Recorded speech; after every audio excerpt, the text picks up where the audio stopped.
Lorival, we will collect 3 Salesh and another one there, starting, começando aqui.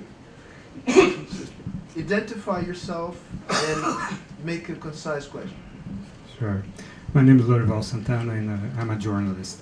There was this major speech by Mr. Xi Jinping, I think it was in March, in the major meeting of the party, in which he said China should emphasize its Marxism, principles, which were essential.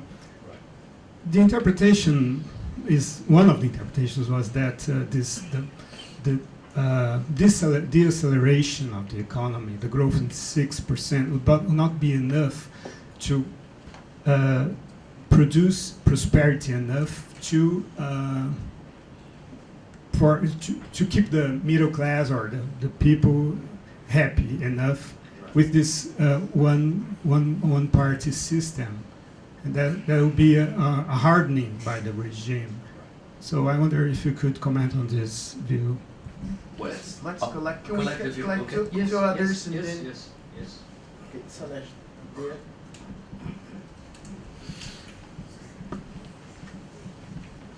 Thank you, Stefan Charlie. Well, thank you very much to confirm, Judge, that when we are dealing with China, I think the mic is not working. Can you, Yes. Yeah. You can each, okay, go Yeah. ahead. when we are dealing with China, we have to think that every Chinese carry on 6,000 years of history. So you cannot think just short-term historic events, but you have to think well all of us. Second, my question is, you didn't mention the military. Yeah. You didn't mention the role of the military. Who runs? The party runs the military, or the military runs the party? And the second question regarding the military, China increased very much the defense expenses. This is also the defense is also pushing the development or not? It's one of the important part of the development strategy or not? Thank you. Desculpem a nossa falha de microfone. Se for possível trocar, arrumar um outro microfone, eu agradeço. Mas enfim, vamos tentar. We shall continue. Hello, my name is Ricardo from Duarte Garcia, Caselli Guimarães and Terra Law Firm. Thank you very much, Mr. Lan Xinxiang, for your knowledge and about Xi Jinping's role now in China. My question is about the dispute in the Southern Sea that you mentioned, the Tribunal Award. What's your thoughts about the Hague decision? What's your thought, not as a Chinese citizen, but your thoughts as a great professor that has a great knowledge about China?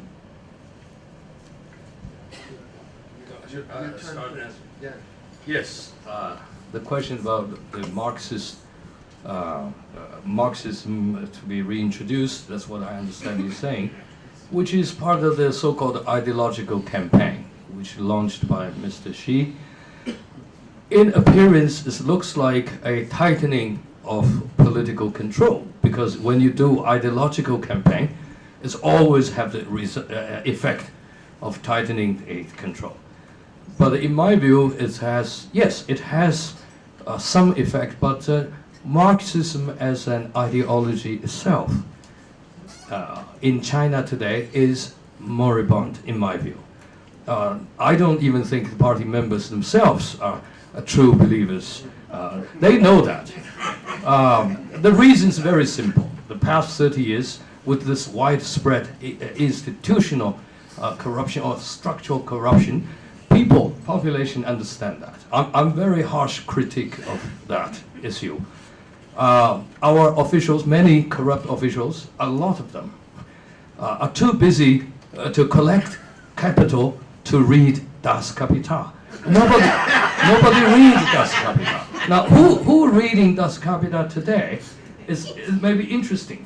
These are the people who from the countryside also, with some education, moving to the coastal cities, looking for jobs. And because we don't have, the trade union system is certainly not perfect in China, So who is going to protect their interests? Some of them, my knowledge is, they start organizing the reading Das Kapital, saying, maybe we were exploited, the surplus value, we were the one exploited. And so this is very sharp gap here. Okay. But ideological campaign has a important function for a Chinese leadership, that is to reintroduce party discipline to the party members. No matter what, whether that ideology, people are really going to read Das Kapital again, that's not the issue. The issue is, let's try to say, on principle, these are the principles a Communist Party member should do, and you didn't do, therefore, So it's, in my view, this is the effect, real effect, has some function.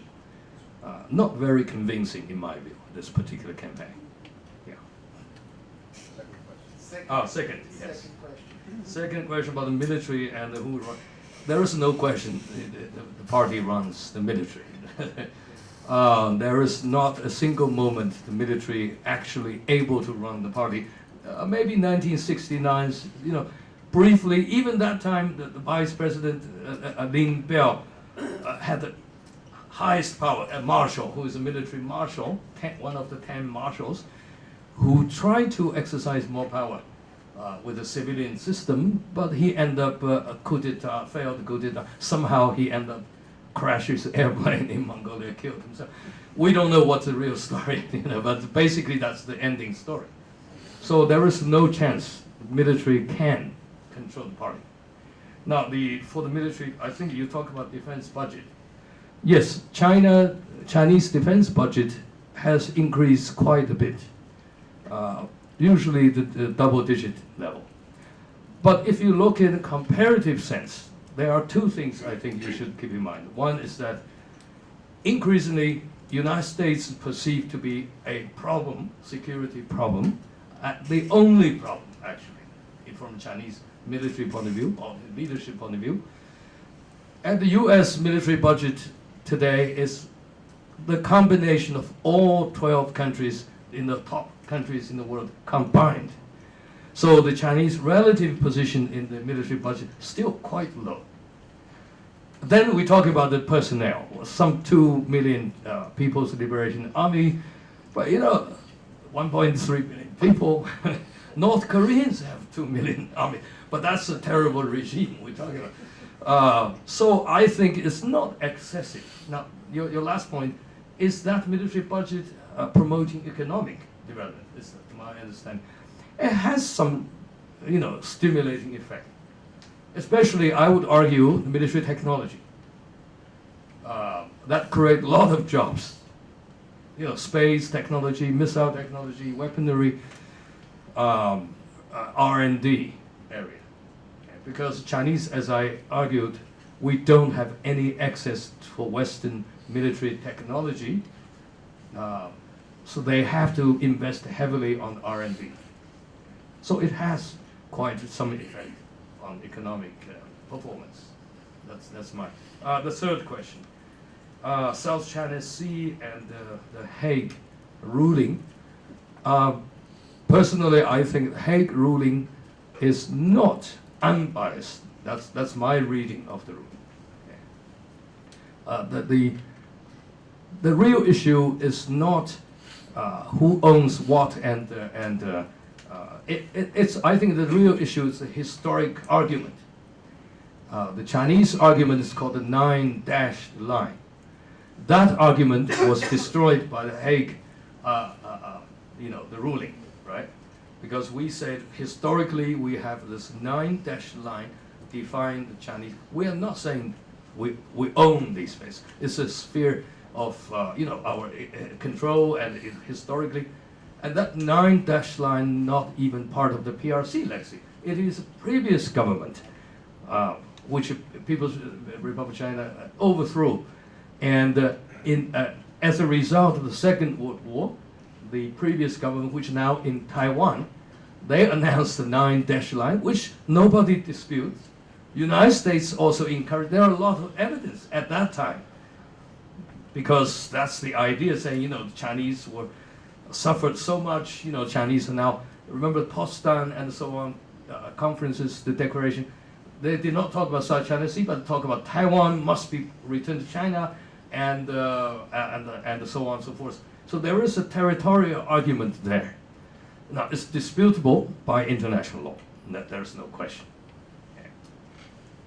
You can continue to dispute. But I personally don't really think this is the final conclusion. I argue with my own colleagues in Geneva. In Geneva, we are very good faculty on international, so I disagree with them on that too. But it's too complicated a legal issue here for me to get. Second round of questions, starting with Bernardo, and then President Cardoso, then I'll see. Okay. But the guy at the last one. In order to change the economic model, which was more export-oriented, to make it more internal consumption-based, you have a problem which is the very high level of saving. Yes. And this very high level of saving is related to the almost inexistence of a welfare state. Right. People save because the future depends on themselves, not on the state. What is the current government doing on the welfare side in order to change the economic model? First of all, let me say to you how happy we are in receiving you again here at the Institute. And what you said about the ethics in politics. I read a book by a Harvard professor named Eliot on 18th century China. The emperor named Qianlong, something like that, who exactly was trying to impose on China what you said, behavior, and not abstract ethics, behavior. So I agree very much with. I don't know China. I know China, but I don't know enough to understand. But it seems to be that's true that the leadership in China is always concerned with how to improve high standards of behavior in order to be respected by people. And this, for the Western mentality, is not so easy to understand how your leaders think about. On the other side, but my question is different. What do you think about the relationship between China and Brazil? I remember the first time I went to China. I don't know, I was 40 minutes of president, don't remember exactly. But I was impressed by the fact that the Chinese had ranked the Chinese embassy in Brazil as A group, A category. You see? And for us it was a surprise because the Chinese discovered Brazil before Brazil discovered China. You see? And we had some contacts since a long time, and have even built together something to send satellites to the space, and also some in the aircraft. So looking from the Brazilian viewpoint, China for us has been always very important because it was a possibility for us to engage with at the world level in an autonomous way, not being submitted to US or Europe. Is this also true with respect to China? To what extent the BRICS have a weight in the Chinese views, and to what extent now, because you described your project in the direction of Europe, and you have some fears with respect to the Atlantic area. We are in the Atlantic, but the other side of the Atlantic, and for us it's very important to evaluate, to have a sense of what is really China looking at when China is playing in this new world environment. I guess what you said about Russia, about the changing the perception you have about Russia, and now more impressive yet, your views on what's going on in America. I think for us it's important to understand more in depth, because all these affect us as well, and maybe we could have more dialogue with China to understand how can we ourselves adjust our foreign policy and have a more correct sense of what's going on in terms of the world game forward. Last question of the second round. Gentleman at the rear, back end. Yeah, my name is Eduardo Freitas, and I'm from Prospect, Korea. Globalization and energy were very important for Chinese on the last 30 years. Nowadays, globalization seems weakening, and also energy is kind of limited by the environmental issues. What is the strategy of China about these situations? Okay. Yes, yes. Yes, Bernardo's question is a crucial question. I haven't had a chance to talk about this, the welfare state. As you know, Chinese have excessive high savings rate, largely because they want to prepare for the raining day. They don't know what's going to happen. Now, under Mao, we had a basic welfare state, like every communist country, but it's very basic, but also it's only in the urban area.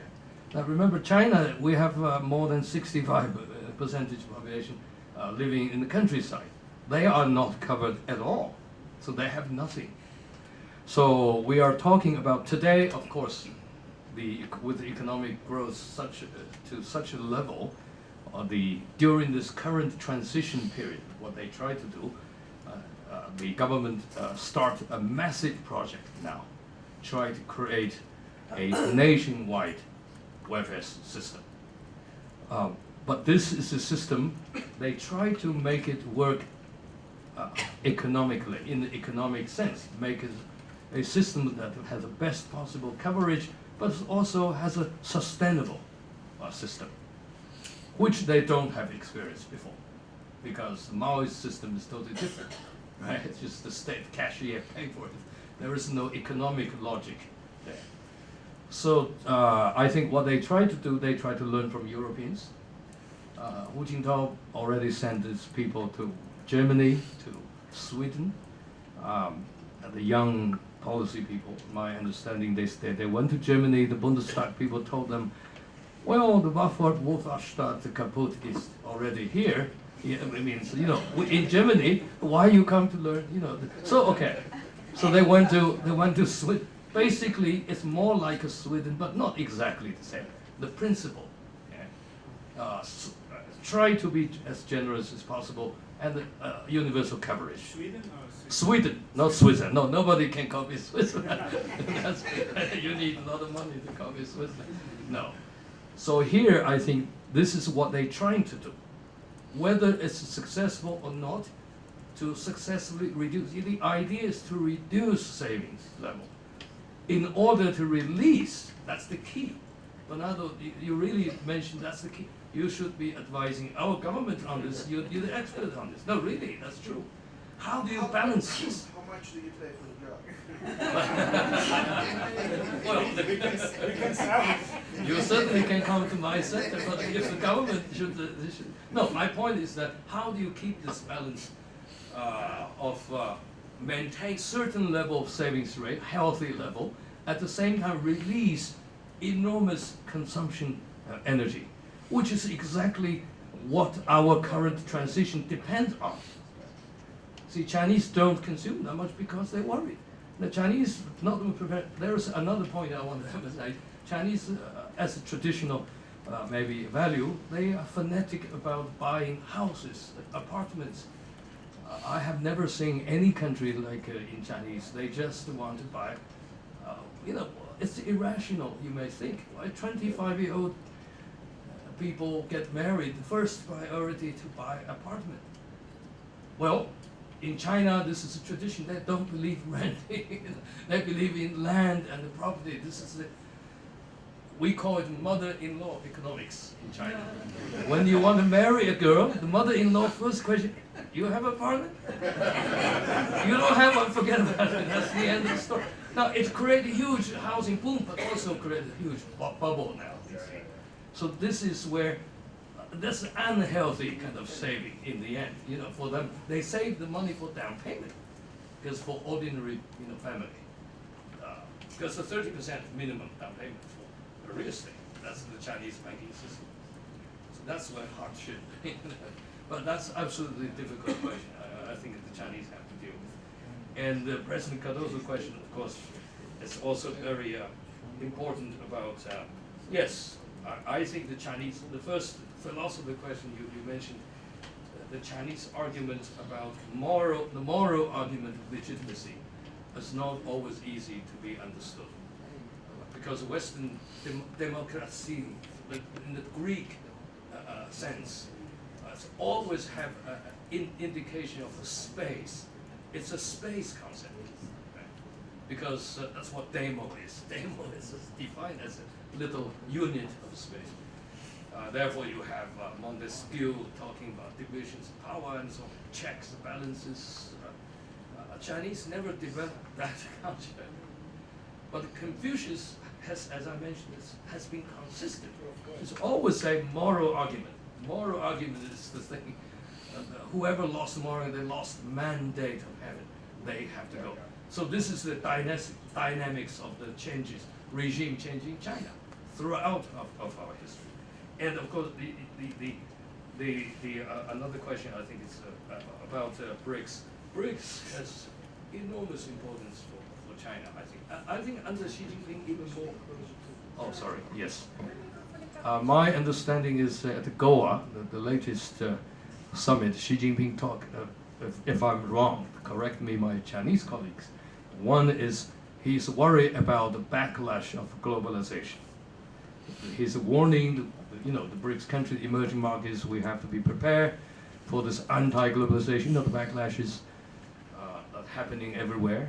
We have to be prepared. The other, he is making proposal of the free trade, you know, agreement. You know, I don't think it's realistic for now, but this is the idea. The Chinese response to the international trading system increasingly splintered.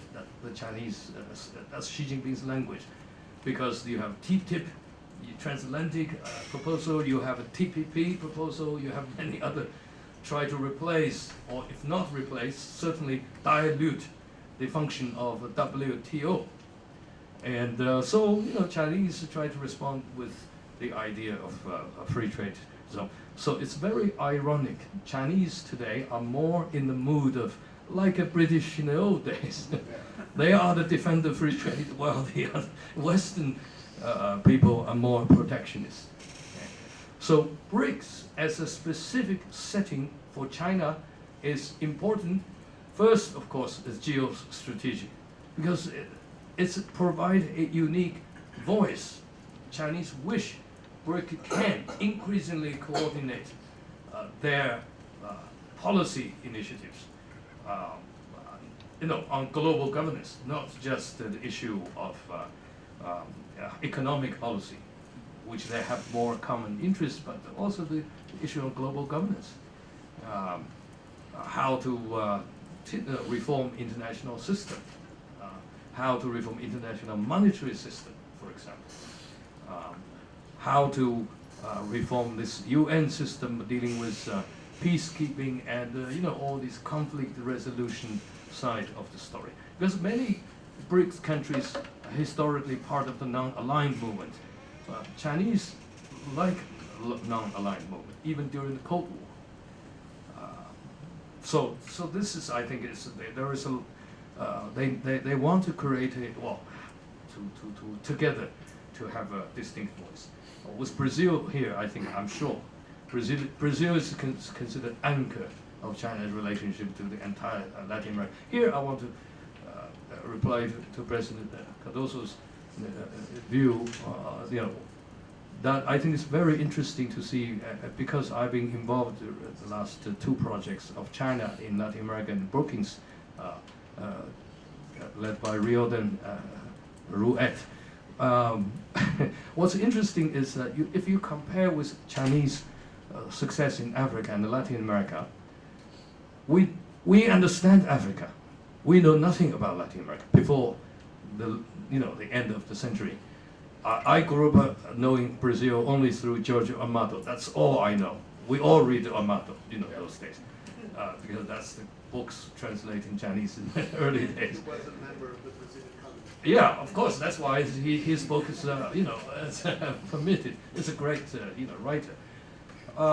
Very few Chinese know Portuguese at that time. So, but we know Africa because we were there in '60s. We try to help Africa get rid of colonial. We want to export the revolution. Yeah. Mao has some fantasy. Somehow we can, export revolution. But we couldn't export revolution to Latin America because, as we all know, military juntas are mostly pro-US, and you have a Monroe Doctrine. But the surprising thing is Chinese successful in Africa last 10, 15 years. But when they entered Latin America, they with very limited knowledge about Latin America. And but the speed of Chinese penetration and expansion in activities is much faster than their activity in Africa. I think has to do with several important factors. One is the timing. Latin American countries are changing at that moment, the end of the century, when Chinese officially, entering. Because that's the time Jiang Zemin adopted a new strategy called the going out strategy. We used to depend on international energy market. We play market, so to speak, to buy energy or oil, like Japanese strategy, right? We say, well, when price is down, we buy more. When price is high, then they say it's not safe anymore to play market. So Jiang Zemin's strategy is we go to the places where they actually produce, they have a resource, they produce it. So they discovered Latin America. Latin America is, but then they came to Latin America, they found Latin America has much better infrastructure, know-how, a big education level, and many other, advantages where Africa doesn't have. Yeah. Even though we don't know Latin American economy that well. So the timing, the other timing factor I think is the Latin American experiment with Washington Consensus type of strategy for a number of years, the liberal argument and so on. It did not work. So the Latin Americans at that time having second thoughts, whether IMF, those kind of advice are necessarily the good advice. So they are also, in my view, many of them try looking for some alternative model of development. Say maybe we can learn something from China. And the third thing I think is the geopolitical conditions. I think under most of the left-wing regimes, Monroe Doctrine seemed to be dying. Well, at that point, United States somehow worried about Chinese penetration. But since Chinese emphasizes only economic, we're not sending fleet to Panama Canal. We're not doing all this stuff. So United States did not really oppose, and they don't have enough power to oppose, because most of the regimes, Lula, you're talking about, more or less Chavez. So this is also important for China to get into Latin American economic scene. But now I think the relationship deepened so much. And Brazil, there is no question, number one partner with China. And we have a BRIC framework with Brazil, which is unique. Nobody can replace Brazil.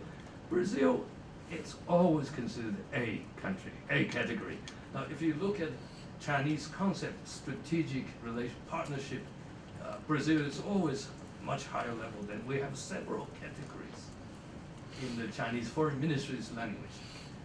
Okay, a lot of jargons, but when you look at Brazil, it's always on the top category of that strategic partnership. And now we need the import infrastructure technology. Yes, now Brazil is a major destination, one of the major destinations for our, even though it's not officially on the belt and the road, but Brazil is the first major country. China's, doing infrastructure building, hoping to have high-speed railway or whatever project. The ambition even to link other countries from Brazil. So there are a lot of ideas with Brazilians. I think this is the future with Brazil. It's personally, I'm totally optimistic. Besides, I want to add one more thing. The Chinese thinking of the history here. they believe Latin American countries, including Brazil, historically they are changing their trading pattern and investment strategy from westward, meaning Western strategy, transatlantic, since the founding of their republics. Oh yeah, since the founding, they're starting with Western strategy, moving into North strategy with North America. Now there is a possibility for what they call Pacific Bridge. It may be a long distance, but there seem to be increasingly more opportunities.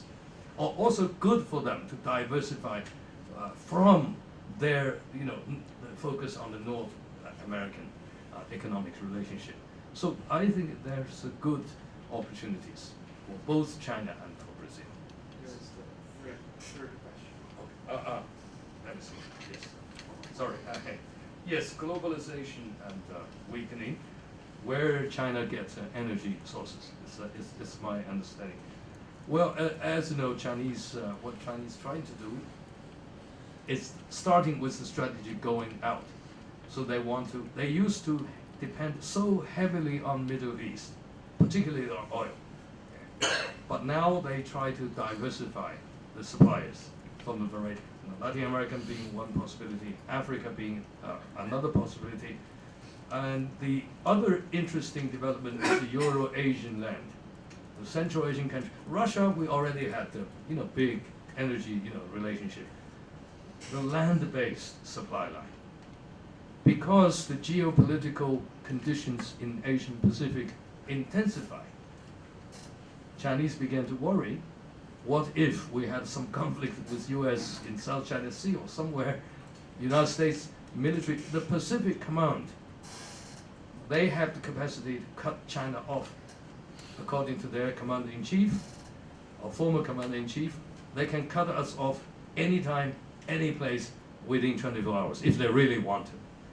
That means, Middle Eastern, the tankers are very, very dangerous now. They will be cut off easily. So we are doing the land-based pipeline, through the Euro-Asian land.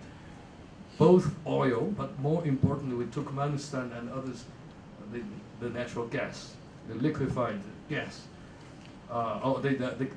We go through, not liquefied, I mean the gas pipelines, which is much safer for China, because you have to bomb another country in order to cut Chinese supply line. So Chinese have a diversified strategy on energy resources. I think we still have time for two more questions. One is, sorry guys, I need to be arbitrary here. It would be impossible. We ran out of time. He needs to go to the airport. And I don't want him to miss the plane. So, Ambassador Castro Neves, and well, I'm a bit, the lady there. Okay.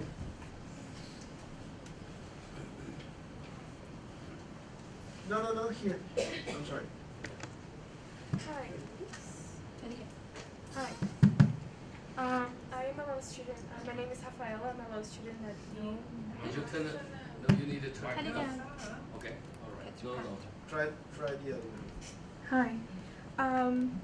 So I think scholars have tried to systematize Chinese politics into successive waves of modernization, conservatism, or liberalization and tightening, the so-called Feng and Shu. So-called? Feng and Shu. I think I don't speak Mandarin, but I didn't pick up, but more accurately, what is that? What is Feng? I have no idea. yeah, maybe it's No, like but not. yeah, the idea is that there are waves of modernization and modernization and conservatism in Chinese politics. Waves. Oh, you mean in today's Chinese politics? Yeah. So, in your point of view, do you think Xi Jinping is more modern, like more towards modernization, or more towards conservatism when it comes to the challenges that China faces in progressing to a more market-oriented economy? Good. antes do Caçulé.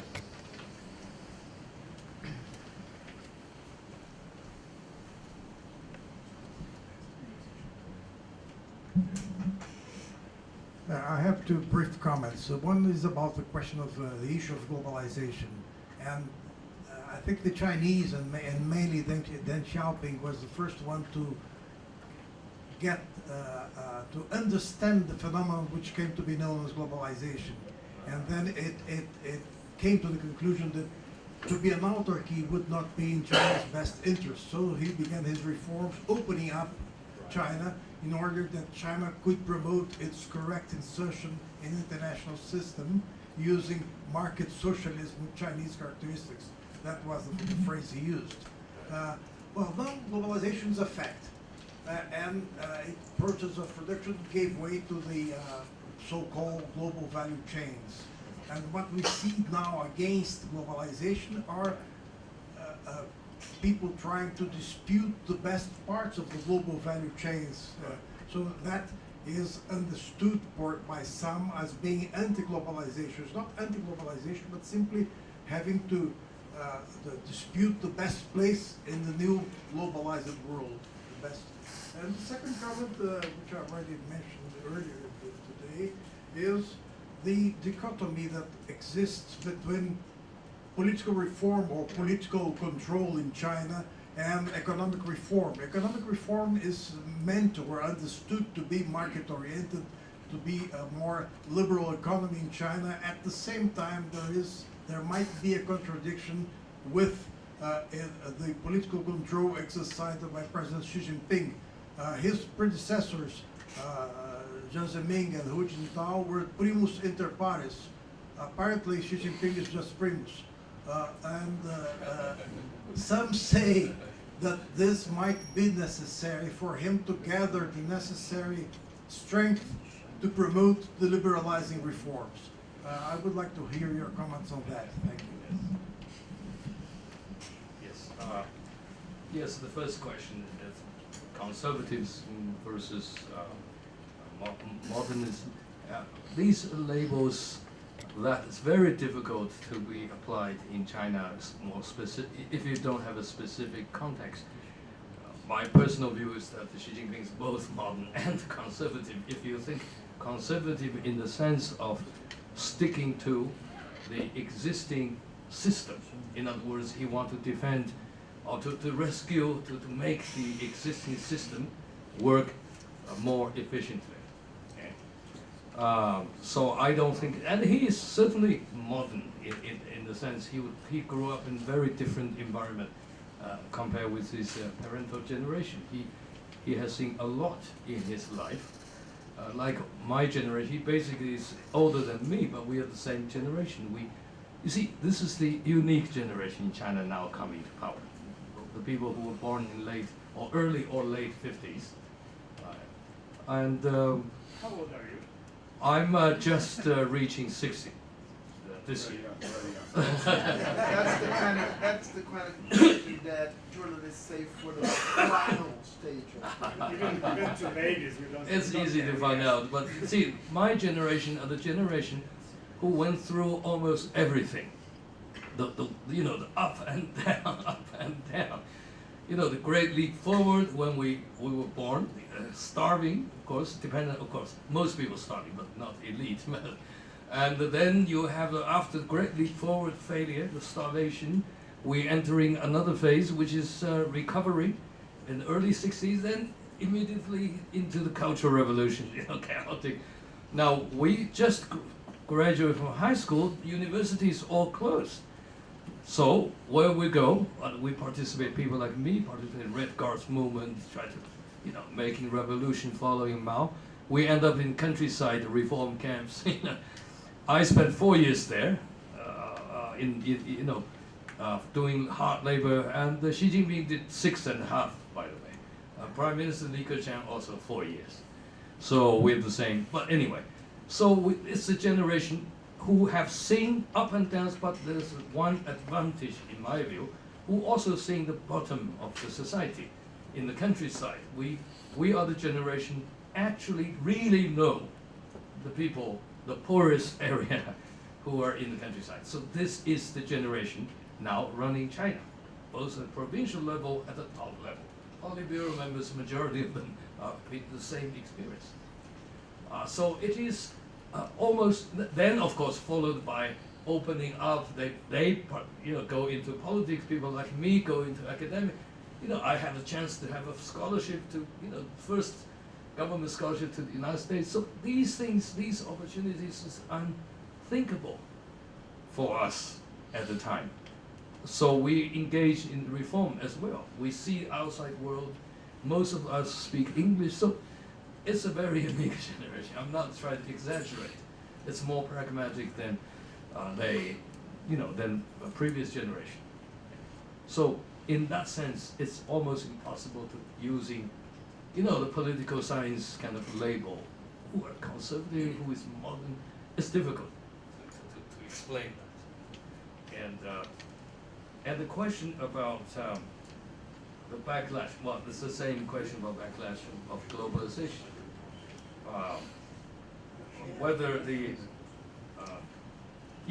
but that issue I think I already discussed, right? I think the main point you're making is the relationship between political control and economic open up. That contradiction exists from the very beginning of the reform. It is, I think, it's Deng Xiaoping's personal decision at the time not to start economic reform together with political reform. And Deng Xiaoping's, remember the background is that the Russians in the early 80s also thinking of, perestroika, glass-nosed. Deng Xiaoping's view is perestroika fine, no glasnost, at least not for now. The glasnost or the opening, political opening, has to be the result if economic success was, taking place. Then you may have a chance to start political reform. That's Deng Xiaoping's argument. Now today, I think the situation is somewhat different. It is the demand for political reform are pushing very hard. From elite intellectuals, from people, for opening up, and with economic situation are actually declining. In my view, is that it's unwise to tightening political control, particularly the media control, internet and so on, in order to, keep information from the people. I said it in public in my writings. I write regularly for an English newspaper in Hong Kong. I think it's unwise because nobody can control media and information in the digital age. Confucius would not agree with this, because Confucius has a famous quote here. Confucius say, you stop people talking, it's like you try to stop a flood, when the dam is already bursted. You try to frantically try to say, well, people, you cannot do that anymore. Okay? The Great Firewall is not working, in my view. The internet firewall. I hope that leadership should think very hard that it's not a good idea, because everyone in China has this thing. Chinese tend to think long term. I hope they're thinking long term on this as well. My argument has always been since the Roman time, people going out of their houses carrying three things, right? Money, key, and perhaps a little weapon because of self-defense. Today's money, key, never changing, but they carry this stuff. These things, you cannot really stop the circulation of information. So this is that's my personal opinion. I know my colleagues, my government friends, they may not agree with me, but that's my personal opinion as an academic, Thank you so much.